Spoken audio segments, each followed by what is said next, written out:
Hey, gang, it's me, Dr. Steve. And I know many of you are aware that Texas Governor Greg Abbott, he's officially declared an invasion into Texas. He's invoked Article 1, Section 10 of the U.S. Constitution that basically gives him special emergency powers to deal with the absolutely unprecedented level of illegal immigration that's crossing our southern border right now. But as you know, it's hardly just Texas. New York City Mayor Eric Adams has actually said that 50% of New York's hotel capacity is currently being taken up by illegal migrants. So, what does this all mean? This surge of illegal migration? What does it mean for the economy, for Americans who are trying to buy homes, for the real estate market that's already stretched in general?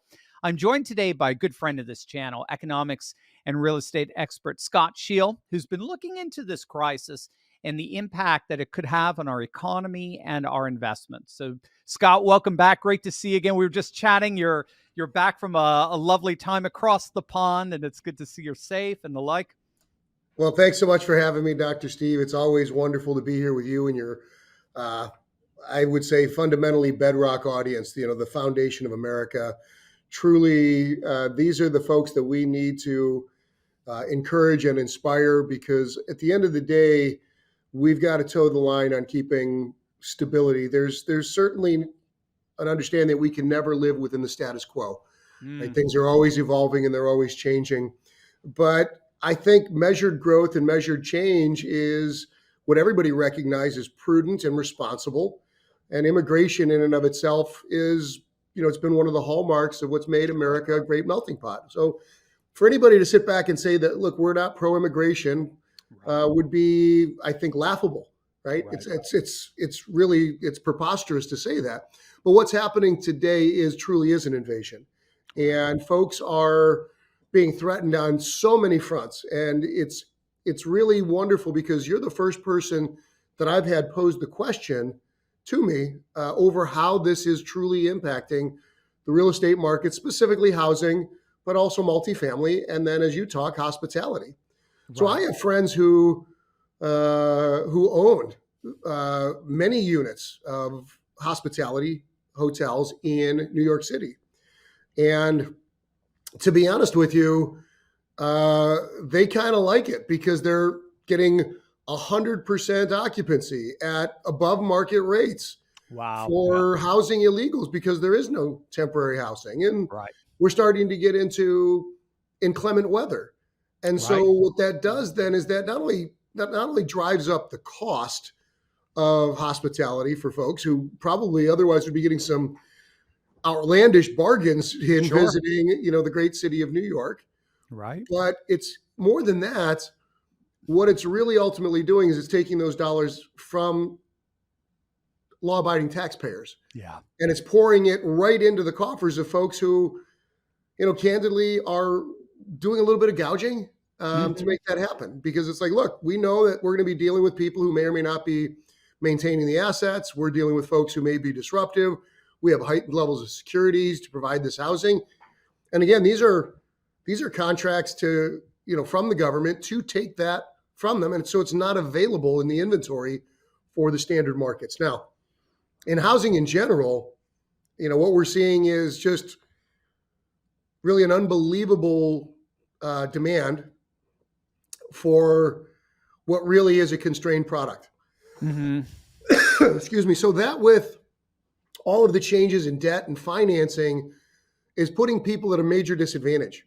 And so, I would say that the majority of the migrants that are coming or the illegal immigration candidates aren't necessarily out there driving the housing market. But what they are doing is they're causing there to be disruption within the supply because the unprecedented numbers, even if you're only talking about 10% of them getting ready to enter the housing market, that is a huge dent in our normal flow of buyers. Right. So what we're basically seeing is really an upending of the norms and the market doing what the market should do, which is at this point in time, it should be normalizing. It should be correcting, right? Yeah. Right. So we should have a constrained market that's bringing, values more in line with the cost of construction. Right. Financing should have cooled things off quite a bit, and we should be looking maybe more towards a softer landing than I think we are. I think Right. what's happening right now is people are being priced out of housing.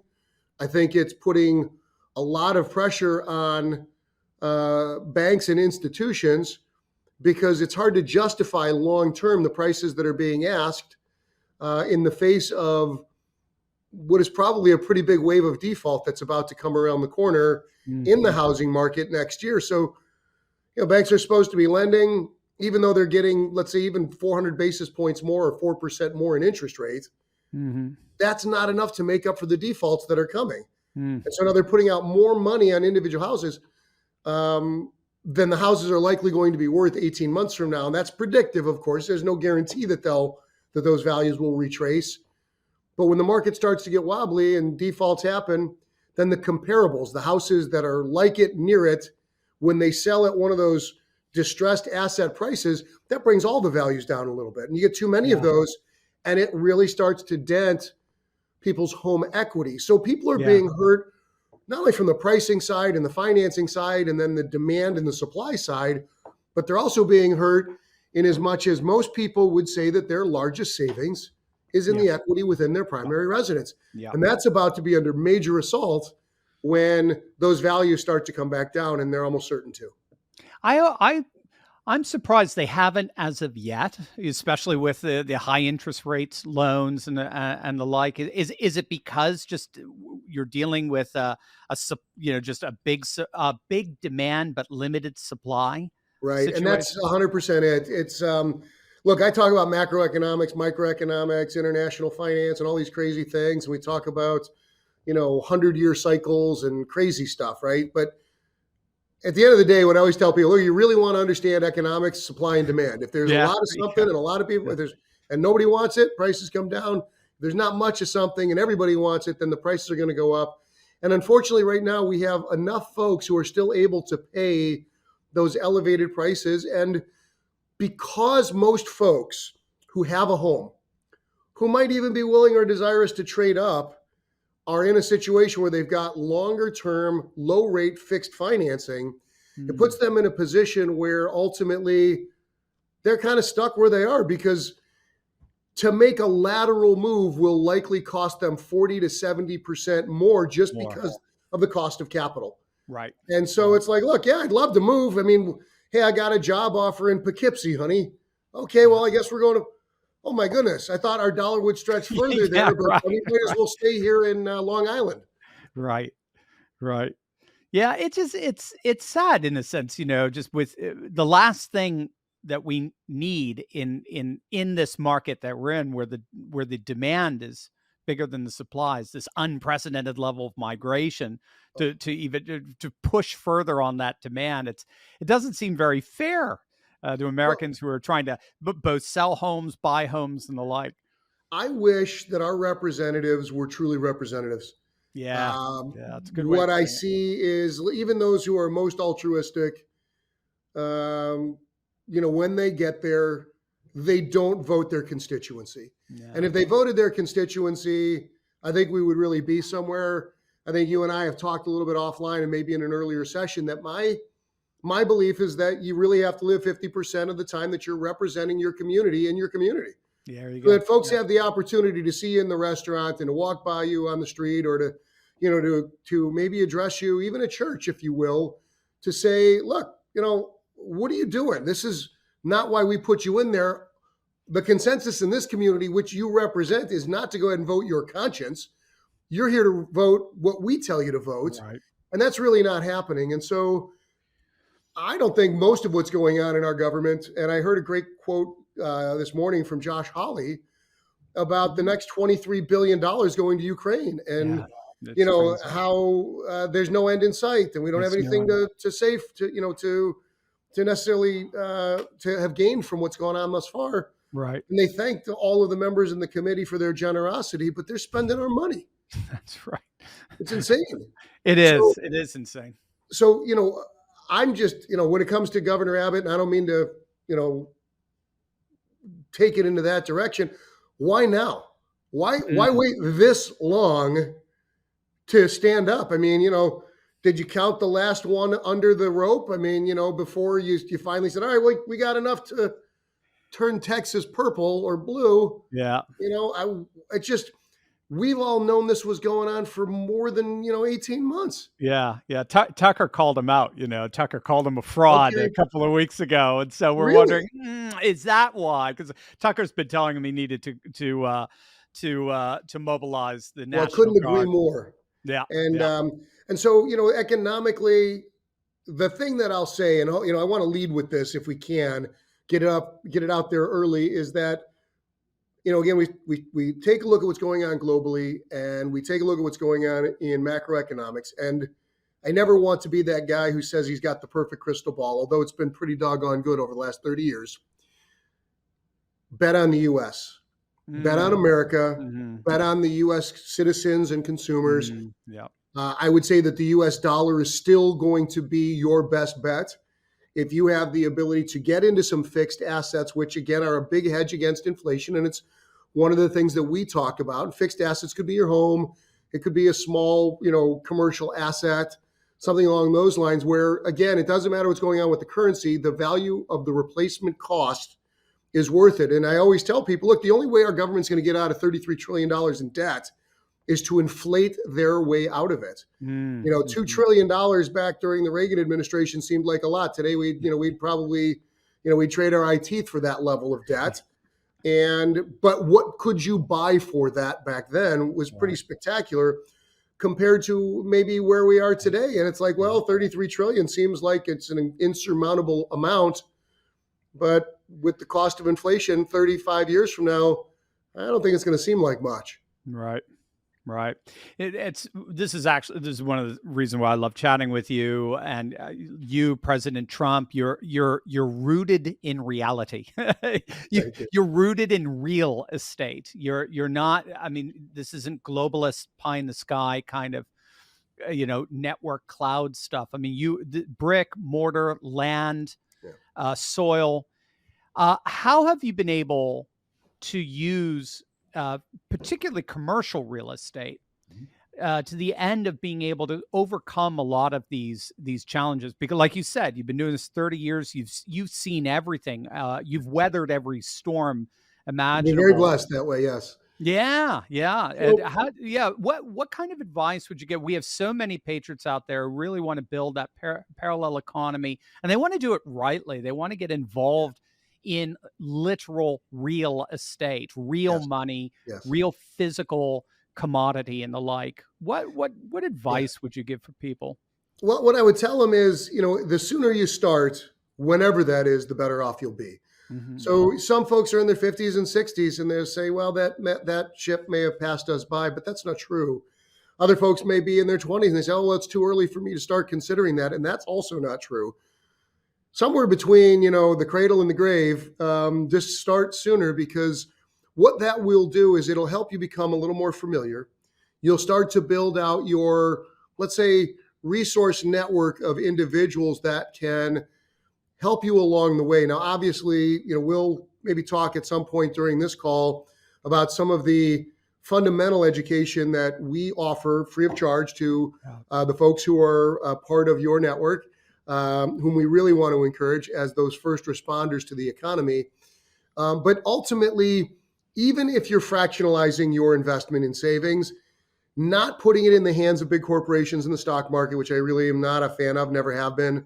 Yeah, you've never been a stock guy, I've noticed. It's just not, because for the most part, other than, the casino winner or the lotto winner, they sensationalize those folks. Most people I know long-term don't really win, regardless of what they tell you. But most people who get involved in real estate do win. And so whether it starts off as a second home, which is okay, that's not a bad way to start, meaning it's a rental home or something like that, or you get in with some folks. What I've always tried to tell people to do is, look, get into some small housing, something that you understand, like a 6-unit apartment complex. Okay. Something real bite size where, hey, you've got 6 people coming together. And with a lot of folks, what we've encouraged them to do is to, when you're getting started, instead of going out and renting an apartment, get some partners. We show you how to put those teams together, and you put a little money together, And the income off of the asset is largely what allows you to borrow the money Right. to acquire it. So, hey, Right. you know what? Yeah, maybe you got somebody knocking on your door on Saturday because they got a clogged toilet. Well, okay, that's the price of becoming wealthy. You can't be burden free and, let's say, live the life of wine and roses. You're going to have to put in the hard work, and it's better to do it earlier when you're younger and you have more energy, and hopefully have a little more patience. Because what will happen is, just a 6-unit apartment complex, and really anything 5 units and above, Steve, is considered commercial. Okay. And that's a really big watershed. And the reason why that watershed happens is because under 4 units and under, the value is only created by what the comparable sales have been. If this 4 units sold for $100,000, then yours is worth $100,000. Right. If it sold for 200, yours is worth 200. If yours was worth 200 and somebody sold for 100, now yours has lost value. But in commercial real estate, which is really important, the income that the property generates creates the value. Right. So when you start getting into 5 and 6 now what's happening is, if you can operate more efficiently, for every dollar you make, roughly, you've added $10 in the value of the property. Wow. So if I can raise the value $100, which is really easy on 8 units, well, that's $1,000. Now that might not seem like much, but most people have the ability to do $1,000 or even $10,000 in their initial move. And that may not seem like a lot either, but $10,000 is worth between $100,000 and $200,000 to you. And so for most people, that's another, 1, 2, 3, 4, 5 years of income. And then you get that tax shelter. So that capital gain gets sheltered so you don't pay the tax on it. Now you've added 40% to the value of that. What's 40% more on 200? Well, now you're almost $300,000 on one small building. You only have to do that once. As we've said, one deal, one time can change your life forever. And most people just think they got to get into something that's so big and so overwhelming that they really just can't make it go. So, in the Biden economy, I'll tell you what they've done is they've tripped up a lot of folks, which means we can be there to help pick them up in a way that is certainly altruistic. It's magnanimous. It's, let's say, it is empathetic, but it's also opportunistic. Right? You get an opportunity to step in and do some seller financing, or maybe take a project off of someone's hands creatively without having to go to the bank, without having to put in a king's ransom to get started, just to get your foot in that door. And by doing that, get your foot in the door. And look, if you try the first one and it doesn't work out, then what do? You try again.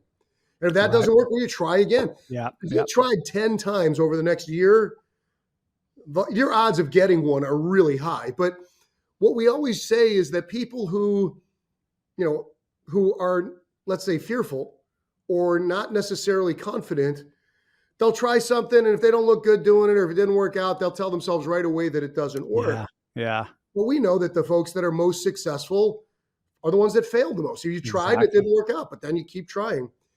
I have a colleague of mine that most people probably know. I'm sure you know him, Tony Robbins. And he always says, well, every baby wipes out 1,000 times before they really get that first step. Right. And they'll wipe out another 1,000 times before they can run.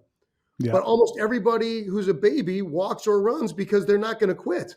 Yeah. But adults, they put limits. Well, I'll try it 5 times and then I'll stop. That's right. How many times are you going to try to achieve your destiny and financial freedom? And in my mind, the closer you get to people who are there to genuinely assist you in your journey, which is, again, one of the fundamental tenets of our friendship. Yeah. We're here to help people in their journey.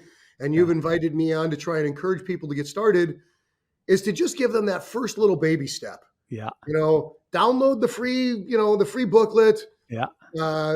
Reach out to us and get logged into the free software and find a couple of small deals. And I'll tell you what, if they find good deals, even within our ecosystem and environment of tens of thousands of investors, people are happy to help you raise the capital that you need if you're willing to do the work.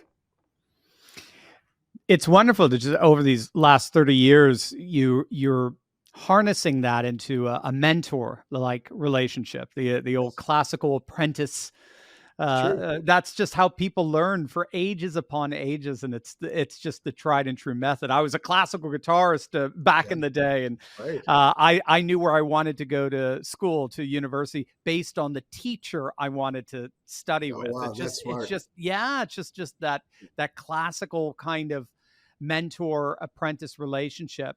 Well, just think That of the rewards that you get for being a mentor, yeah, right? I mean, just that, yeah, you've helped so many people, and I would say in the most important way possible, stay true to themselves with their own values and not to be swayed by the overwhelming yeah, tide and that bullhorn that's constantly blowing in their ear telling them that, look, your values are outmoded. This isn't how the world really works.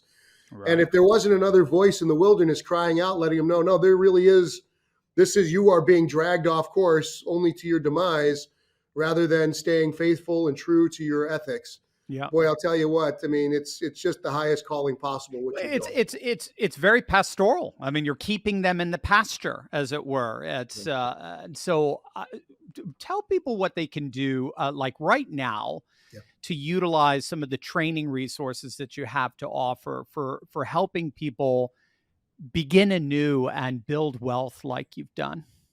Well, what I'll tell you is the first thing is to understand where you are. Look, go to Commercial Academy, reach out to us through the link through your Yeah, we have a link down below. affiliation Yeah, down below. And then what'll happen is just fill out your own personal financial statement, right? We got to understand, and you got to understand how good or how bad it is. And if yeah, things are okay and you're kind of in neutral, well, that's great. And if you got some things that are working for you, well, that's even better. And if you got some things that are toxic, then what we've got to do is we've got to get that toxicity out of the system as quickly as possible, so that it doesn't end up becoming systemic. all right. Because if it starts to get into it, it could undermine you, and it could steal 5, 7, 10 years of your life trying to make up for things that are really addressable right now, whether Right. it's with a phone call, whether it's with a payment plan, whether it's with some sort of structured settlement, whether it's getting out and finding a deal. And look, I can tell people that if you can get into a small apartment, and again, I'm using that example, or a small shopping center, or a small mini storage, something that's not overly burdensome to you. You can get into something bigger, but I want to talk about that entry level. If you can get into something, you have the ability to bring on other partners. And in the structuring of that transaction, you could pay yourself $20, $50, $100,000 right when you start, with a Yeah, much bigger payday down the road. So yeah, we've got to figure out what you're trying to accomplish. And the only way that I can draw you a map of where you want to go is if you tell me where you are. And so if yeah. we know that, that's the first step. And then read the How to Make Huge Profits in Commercial Real Estate. It's a quick little read. It's graphically based. It's bullet pointed, so it's not like a Chaucer novel. It's something that you can digest pretty effectively. And then from there are next level steps if you like what you see. I'm not going to be coy and let people believe that at some point in time we won't ask you to make a financial commitment to get into the depth of education.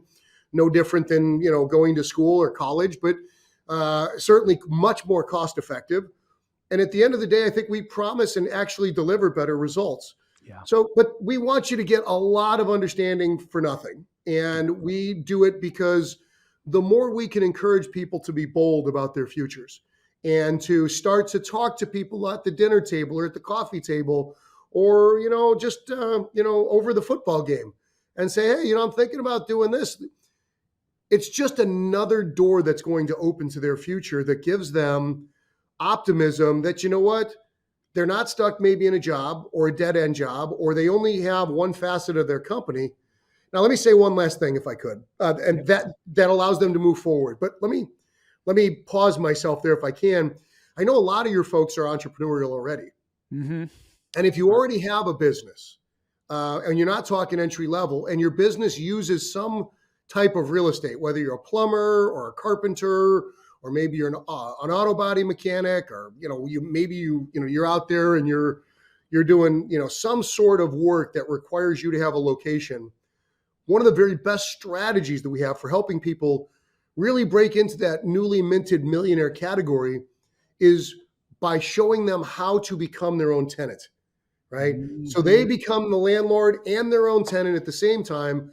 And now, boy, I'll tell you what, we really start to unpack dozens upon dozens of tools, everything from, small business lending to your ability to offload some of your overhead, to spread it out across a couple of other small tenants, Tons to of your tax ability to create a advantages. Yeah. succession plan Yeah.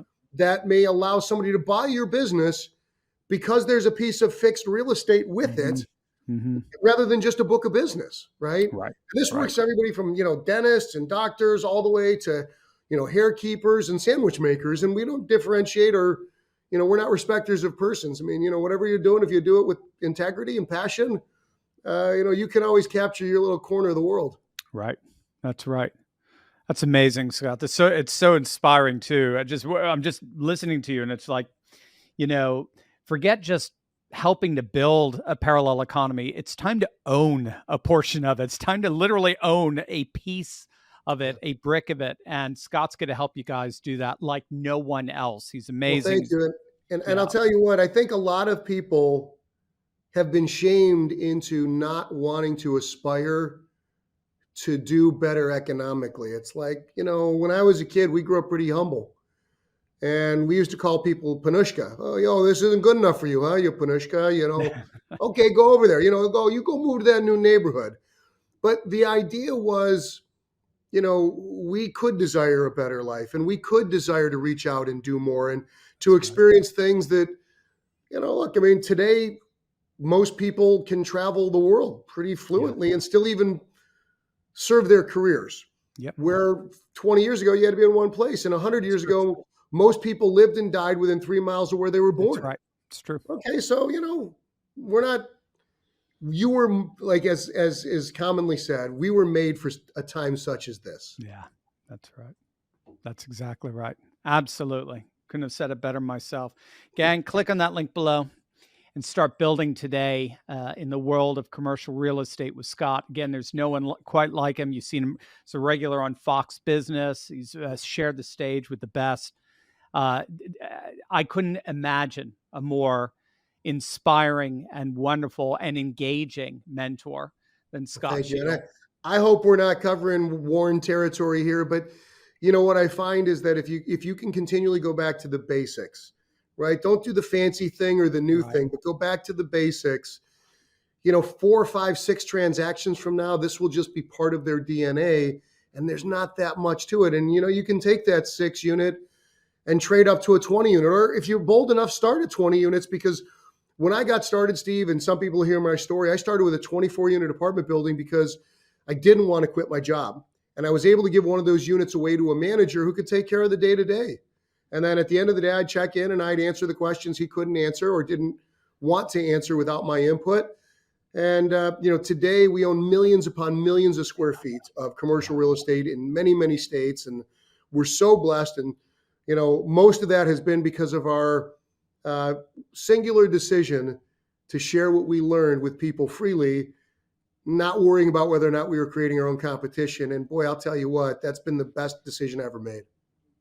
Wow. Amen. It's world building. That's the beauty of it. It's so wonderful. Click on the link below. It's just a click of the way to change your life. Scott, thanks so much, man, for being with us. Thanks for helping us build a parallel world and for sharing us your amazing expertise. It's wonderful. God bless, my friend. To keep up doing the important work. We're in the most critical time in our society's history.